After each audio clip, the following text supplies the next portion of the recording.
Assalamualaikum warahmatullahi wabarakatuh. Selamat pagi. Kami kelompok 1 mata kuliah Perekonomian Indonesia ingin mempresentasikan makalah kami yang berjudul Sistem Analisis Perekonomian Indonesia. Pertama-tama saya perkenalkan dulu anggota kelompok saya. Yang pertama saya sendiri Agus Purnomo, dan yang kedua ada Ainun Najiha, yang ketiga ada Juan Felix, yang ketiga ada Silvi Rosiana, dan yang keempat ada Siti Hafsah Syakira. Materi selanjutnya akan dibacakan oleh Ainun. Sistem perekonomian di Indonesia. Sistem ekonomi yang ditetapkan di Indonesia adalah sistem ekonomi Pancasila yang mengandung demokrasi ekonomi. Perekonomian disusun sebagai usaha bersama berdasarkan atas asas kekeluargaan, cabang-cabang produksi yang penting bagi negara dan yang menguasai hajat hidup orang banyak dikuasai oleh negara. Sistem ekonomi Indonesia memiliki ekonomi berbasis pasar, di mana pemerintah memainkan peran penting termasuk mengatur harga beberapa barang kebutuhan pokok seperti BBM, beras, dan listrik. Dalam hal ini, nilai tambah sektor industri menyumbang 40% dari PDB pada tahun 2015. Investasi asing langsung yang signifikan dan intensif pemerintah setelah menempatkan industri ini untuk pertumbuhan di masa depan. Sektor industri utama meliputi minyak bumi dan gas alam, tekstil dan pakaian jadi, pertambangan, alas kaki, kayu lapis, karet, dan pupuk kimia. Sektor jasa sama pentingnya bagi perekonomian Indonesia, menyumbang 43% dari PDB pada 2015. Di sisi lain, pertanian hanya menyumbang 14%. Mitra dagang utama Indonesia adalah Jepang, Cina, Singapura, dan Korea Selatan. Amerika Serikat juga merupakan pasar ekspor yang signifikan. Komoditas ekspor terpenting Indonesia adalah minyak dan gas, mineral, minyak sawit mentah, peralatan listrik, dan produk karet. Selanjutnya akan dibacakan oleh teman saya, Silvi.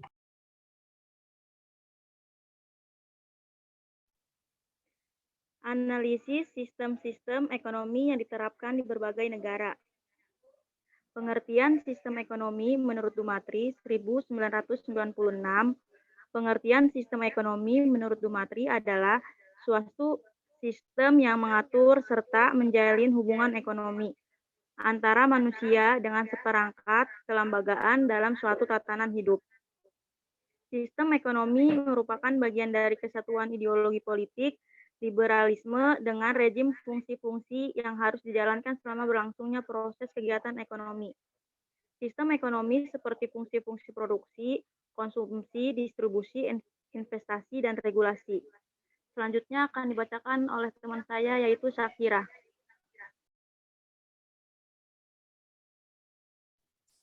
Macam-macam sistem ekonomi di berbagai negara. Yang pertama ada sistem ekonomi tradisional, merupakan sistem ekonomi yang diterapkan masyarakat tradisional yang secara turun-menurun dengan hanya mengandalkan alam dan tenaga kerja. Yang kedua, ada sistem ekonomi sosialis, yaitu kebalikan dari sistem ekonomi kapitalis bagi kalangan sosialis. Pasar justru harus dikendalikan melalui perencanaan terpusat, adanya berbagai distorsi dalam mekanisme pasar, menyebabkannya tidak mungkin bekerja secara efisien. Oleh karena itu, pemerintah atau negara harus turut aktif bermain dalam perekonomian. Yang ketiga ada ekonomi syariah, adalah penerapan konsep-konsep Al-Quran dan hadis, baik langsung maupun tidak langsung dalam kegiatan ekonomi.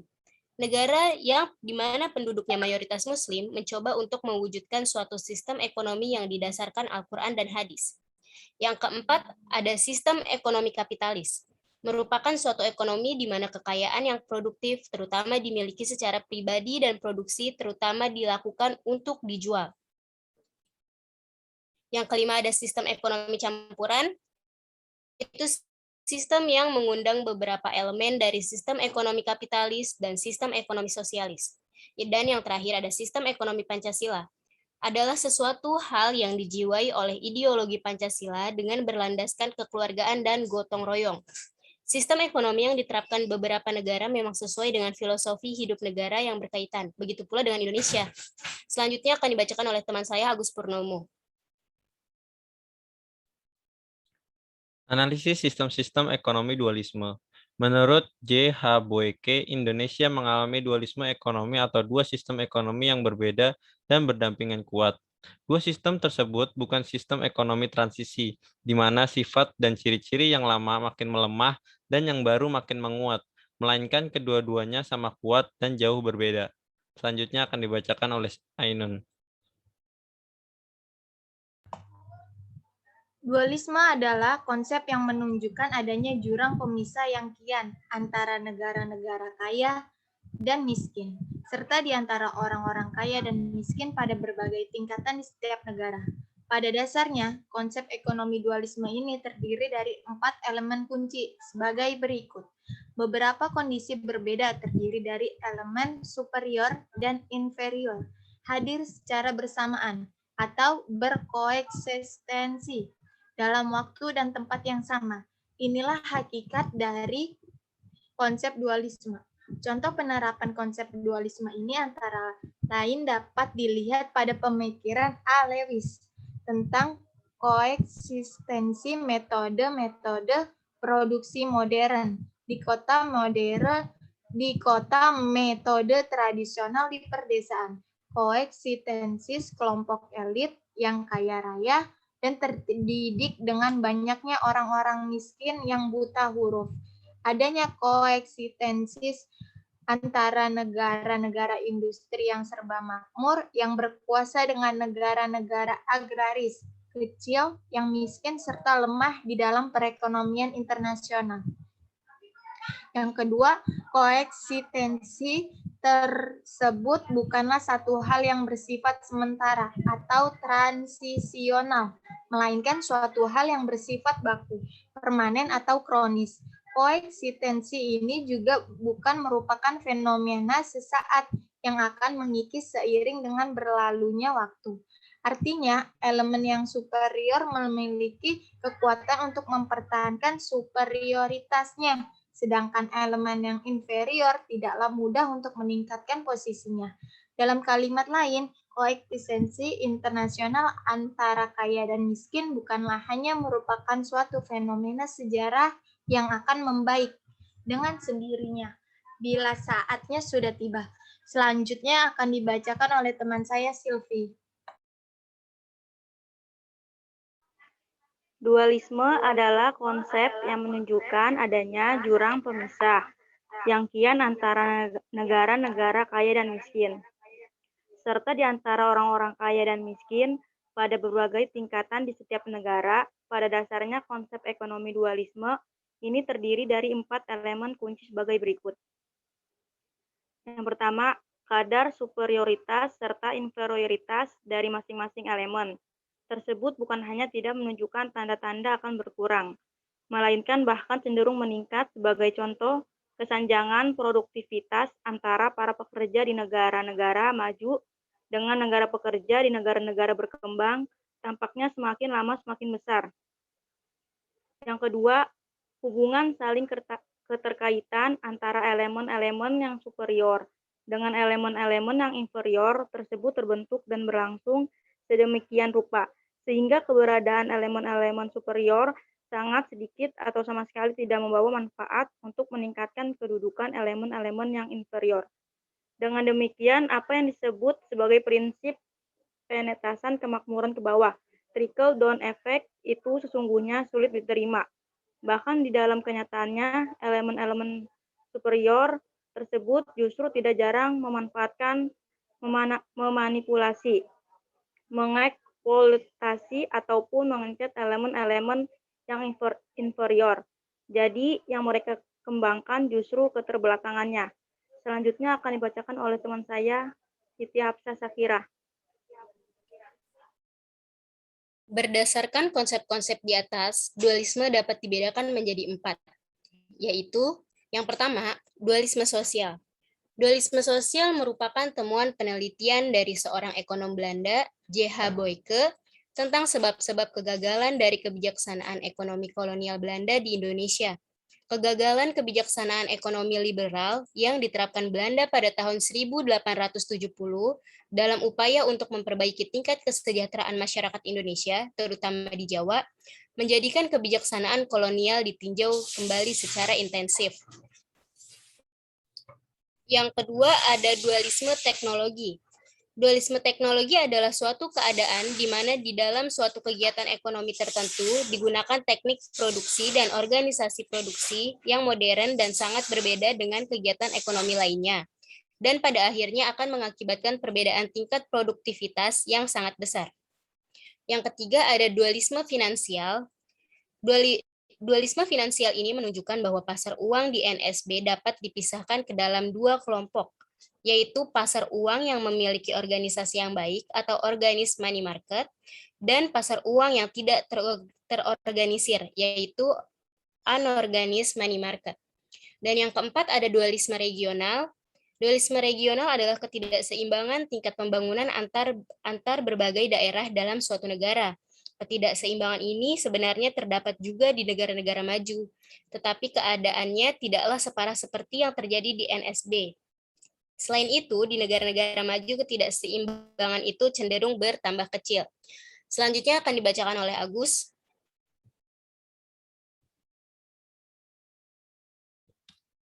Analisis sistem sosialis ala Indonesia.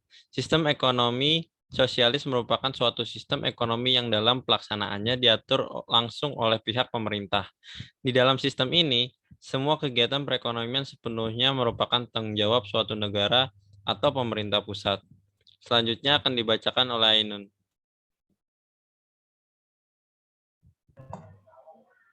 Adapun manfaat dari Indonesia yang dapat menerapkan sistem ini adalah A. Efisiensi ekonomi yang lebih besar, yaitu efisiensi ekonomi di bawah sosialisme lebih besar daripada di bawah kapitalisme. Alat produksi dikendalikan dan diatur oleh otoritas perencanaan pusat menuju tujuan yang dipilih. Otoritas perencanaan pusat membuat survei sumber daya yang mendalam dan memanfaatkannya dengan cara yang paling efisien. Yang B, kesejahteraan lebih besar karena ketimpangan penghasilan. Dalam ekonomi sosialis, ketimpangan pendapatan lebih kecil jika dibandingkan dengan ekonomi kapitalis karena tidak adanya kepemilikan pribadi, alat-alat produksi, akumulasi, modal swasta, dan keuntungan pribadi.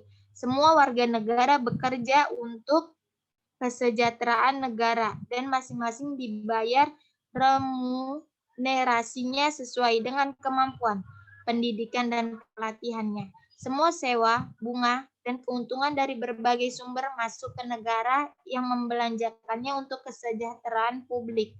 Dalam menyediakan pendidikan gratis, perumahan murah dan menyenangkan, fasilitas kesehatan umum gratis, dan jaminan sosial bagi rakyat. Yang C, tidak adanya praktik monopoli.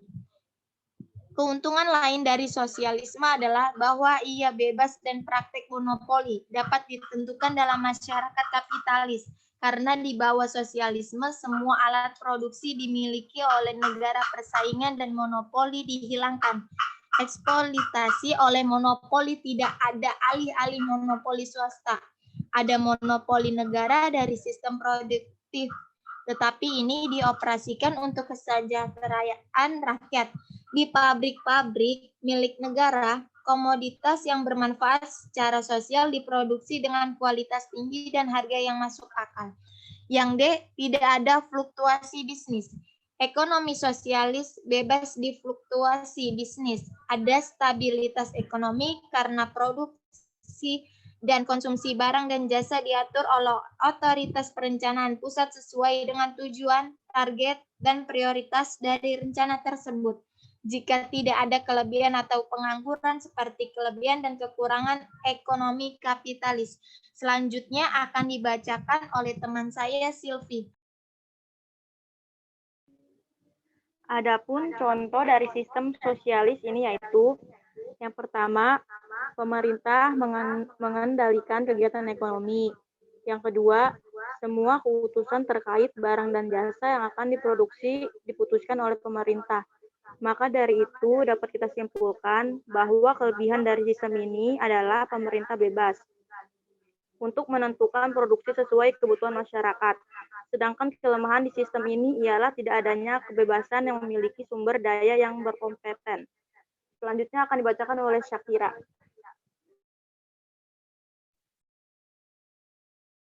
Analisis sistem ekonomi Pancasila. Ekonomi Pancasila adalah sebuah sistem perekonomian yang didasarkan pada 5 sila dalam Pancasila. Istilah ekonomi Pancasila baru muncul pada tahun 1967 dalam suatu artikel Dr. Emil Salim. Selanjutnya akan dibacakan oleh Agus. Secara normatif, landasan ideal sistem ekonomi Indonesia adalah Pancasila dan Undang-Undang Dasar 1945. Terdapat beberapa pandangan tentang sistem ekonomi Pancasila seperti rumusan Mubiarto, perekonomian digerakkan oleh rangsangan ekonomi, sosial, dan moral. Konsep perekonomian etik ekonomi Pancasila oleh Mubiarto dalam bukunya Sistem Moral Ekonomi Pancasila didirikan antara lain, yang pertama, roda perekonomian digerakkan oleh rangsangan ekonomi, moral, dan sosial. Yang kedua, ada kehendak kuat dari seluruh anggota masyarakat untuk mewujudkan keadaan kemerataan sosial ekonomi. Yang ketiga, prioritas kebijakan ekonomi adalah pengembangan ekonomi nasional yang kuat dan tangguh, yang berarti nasionalisme selalu menjiwai setiap kebijaksanaan ekonomi. Yang keempat, koperasi merupakan sokoguru perekonomian nasional. Yang kelima, adanya imbangan yang jelas dan tegas antara sentralisme, desentralisme, kebijakan ekonomi untuk menjamin keadilan sosial dengan sekaligus menjaga efisiensi dan pertumbuhan ekonomi. Rumusan Budiono. Sistem ekonomi Pancasila didirikan oleh 5 hal antara lain. Yang pertama, dekorasi adalah sokoguru perekonomian nasional. Yang kedua, manusia adalah economic man, sekaligus social and religious man. Yang ketiga, ada kehendak sosial yang kuat ke arah egalitarisme dan kemerataan sosial. Yang keempat, prioritas utama kebijakan diletakkan pada penyusunan perekonomian nasional yang tangguh. Yang kelima, pengandalan pada sistem desentralisasi dalam pelaksanaan kegiatan-kegiatan ekonomi diimbangi dengan perencanaan yang kuat sebagai pemberi arah bagi perkembangan ekonomi seperti yang dicerminkan dalam Cita Koperasi. Selanjutnya akan dibacakan oleh Ainun. Adapun ciri-ciri sebuah sistem ekonomi Pancasila terdapat pada Undang-Undang Dasar 1945 Pasal 33 dan GBHN Bab 3B Nomor 14 seperti berikut. Pasal 33 setelah amandemen 2002. 1. Perekonomian yang berdasarkan asas kekeluargaan disusun sebagai usaha bersama. 2. Sumber daya yang meliputi bumi dan air serta kekayaan alam lainnya yang terkandung dalamnya dikuasai oleh negara dengan tujuan digunakan sebesar-besarnya untuk kemakmuran rakyat. Yang ketiga, negara menguasai cabang-cabang produksi yang penting bagi hajat hidup orang banyak. Yang keempat, perekonomian nasional diselenggarakan dengan prinsip ekonomi kebersamaan atas dasar demokrasi ekonomi, efisiensi, berkeadilan, berkelanjutan, berwawasan lingkungan, kemandirian, dan menjaga keseimbangan, kemajuan, dan kesatuan ekonomi nasional. Ketentuan peraturan lebih lanjut tentang pelaksanaan pasal ini dalam undang-undang. Selanjutnya akan dibacakan oleh teman saya, Silvi.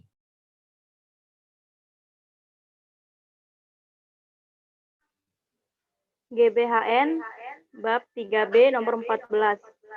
Pembangunan ekonomi menentukan bahwa masyarakat harus memegang peranan aktif dalam kegiatan pembangunan yang berdasarkan kepada demokrasi ekonomi. Maka pengarahan dan bimbingan wajib diberikan untuk terhadap perkembangan pertumbuhan ekonomi dan menciptakan iklim yang sehat bagi perkembangan dunia usaha. Selain itu, terdapat juga ada 5 ciri pokok pada konsep ekonomi Pancasila, antara lain berkembangnya koperasi, terdapat komitmen pemerataan, Lahirnya kebijakan ekonomi yang nasional. Perencanaan yang terpusat dilakukan secara desentralisasi. Untuk sistem ekonomi yang dianut oleh negara Indonesia, mengadopsi sistem ekonomi Pancasila dengan tujuan diantaranya seperti kemakmuran dan kesejahteraan masyarakat. Pertumbuhan ekonomi yang dihasilkan dari tindakan ekonomi dalam berbisnis, kestabilan ekonomi dengan kesempatan kerja yang luas. Adanya insentif atau dorongan untuk bekerja dan ikut ambil bagian dalam kegiatan ekonomi di masyarakat.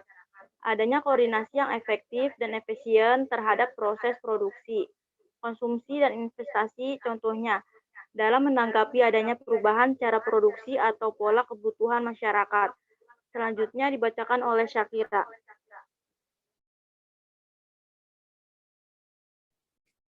Analisis sistem ekonomi kerakyatan. Ekonomi kerakyatan adalah sistem ekonomi yang berbasis pada kekuatan ekonomi rakyat, di mana ekonomi rakyat sendiri adalah sebagai kegiatan ekonomi atau usaha yang dilakukan oleh rakyat, kebanyakan atau populer, yang dengan secara swadaya mengelola sumber daya ekonomi apa saja yang dapat diusahakan dan dikuasainya. Yang selanjutnya disebut sebagai usaha kecil dan menengah atau UKM, terutama meliputi sektor pertanian, peternakan, kerajinan, makanan, dan sebagainya, yang ditujukan terutama untuk memenuhi kebutuhan dasarnya dan keluarganya tanpa harus mengorbankan kepentingan masyarakat lainnya. Dalam kegiatan yang berdasarkan pada kekuatan ekonomi rakyat ini, secara umum disebut lebih dikenal sebagai usaha mikro kecil dan menengah, atau UMKM, di mana pengembangan ekonomi kerakyatan diharapkan bisa meningkatkan kesejahteraan masyarakat dalam arti luas. Usaha mikro kecil dan menengah atau UMKM tidak hanya berperan dalam pertumbuhan ekonomi dan penyerapan tenaga kerja, namun juga mempunyai posisi yang strategis dalam menyokong pembangunan ekonomi nasional. Usaha mikro kecil menengah sebagai motor penggerak sistem ekonomi kerakyatan mampu mengurangi masalah kemiskinan dan pengangguran. Selain itu, UMKM juga berperan untuk pendistribusian hasil-hasil pembangunan. Selanjutnya akan dibacakan oleh Agus. Agenda pengembangan sistem ekonomi kerakyatan perlu mencakup 5 hal berikut. Yang pertama, pengembangan akses kepada sumber daya ekonomi. Sumber daya ekonomi seperti modal, bahan baku, dan informasi harus dapat diakses oleh pelaku ekonomi rakyat. Mekanisme pemberian kredit dan penerapan bunga harus memastikan untuk tidak mendiskriminasi pelaku ekonomi rakyat. Yang kedua, penataan kelembagaan. Perizinan yang diperlukan bagi pelaku ekonomi rakyat perlu diberikan dengan cepat, mudah, dan murah. Perlu dipastikan agar sektor-sektor ekonomi yang menjadi bidang gerak ekonomi rakyat tidak dimasuki pelaku ekonomi besar atau global. Pola kerja sama dan kolaborasi antar pelaku ekonomi rakyat dengan pelaku ekonomi besar atau global perlu menjadi model yang direplikasi. Yang ketiga, pengembangan kapasitas. Pelaku ekonomi rakyat pada era global harus bersaing dengan pelaku ekonomi global. Pengembangan kapasitas sehingga dapat melaksanakan kegiatan ekonomi yang efisien dan produktif menjadi suatu keharusan. Yang keempat, reorientasi pendidikan. Pendidikan kejuruan perlu menjadi prioritas pengembangan khususnya pada daerah-daerah dengan sumber daya tertentu. Pendidikan umum khususnya pada disiplin ekonomi dan manajemen perlu mengembangkan pemahaman dan konsep ekonomi rakyat. Yang kelima, optimalisasi otonomi daerah.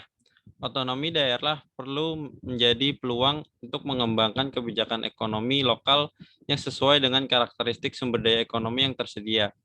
Pembangunan infrastruktur dan insentif ekonomi perlu diarahkan untuk mengakselerasi perkembangan ekonomi rakyat. Selanjutnya akan dibacakan Ainun. Indonesia sendiri merupakan satu negara yang juga menerapkan sistem ekonomi kerakyatan. Dalam hal ini peran negara ditegaskan di dalam Undang-Undang Dasar 1945 pada pasal 27 ayat 2 dan pasal 34 yang menyebutkan adanya 5 peran negara dalam sistem ekonomi kerakyatan. Adapun peran negara secara umum tersebut berikut. 1. Mengembangkan koperasi, mengembangkan BUMN, memastikan pemanfaatan bumi, air, dan segala kekayaan yang terkandung di dalamnya bagi sebesar-besar kemakmuran rakyat. 4. Memenuhi hak setiap warga negara untuk memperoleh pekerjaan dan penghidupan yang layak, memelihara fakir miskin dan juga anak terlantar.